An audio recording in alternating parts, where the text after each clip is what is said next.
King David. Oh yeah. Unataka batari za kamera hiyo utakabatira? No. Oh. Yeah. Oh. Yeah man. Sure. Yeah. Sure. Yeah. Sure. Oh. Sure. Sure. Pray. All right. Zina jana ba. Wasu mda. Wasu. Yeah, wanu wasu. Mrume nishe babi. Mtare mda. Mtare? Mtare. Sure. Yeah man. Sure. Yeah man. Ko panda boya kwa mtare sasa zika kuoneki. Amudida hizi. Mro jambo kwa program. Mudi jamba. Uyaba msafari Mike. Mukufana na anza ni huyo. Au anukuvulika. Bariko. Oyo anza ni captain ni huyo. All right. Aya bana. Oh, all right. Kimba David. Yes I am. Boyere. Magazi vara jiji. All right, start yana hapa. Naitwa Makoya. Makoya. Yes sir. Getare deripi. Chitown. Chitown. Yes sir. Kumba kwangu huko. Tofa tako tangane Chitown. Makoya ndauya. Listen.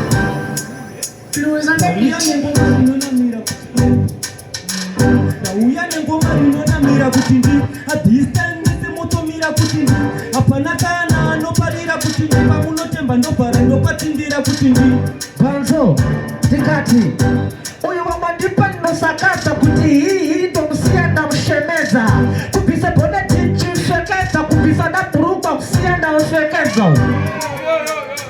Listen, ufanza ukumasiza kuchitindi nipati muhoma dzangu chakuchitindi mabhara ndipata kutomati mukuchindi achanzi yangu so miswari kuchindi.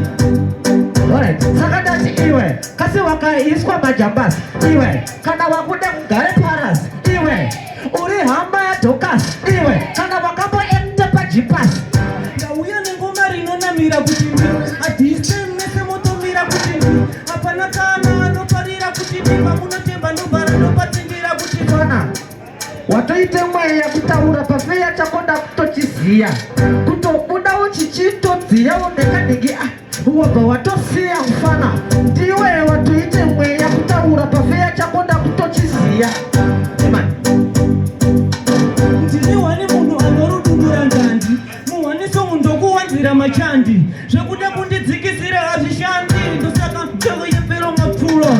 Ngatimboti ndiye ngatimboti ndiye tizwe bazo ndiye ndiye wasiye mhepo wasiye ngamavuvu kungachabuda ngepaguvu kunowa chakuvuvu ndiye wasiye mhepo wasiye na ndiye.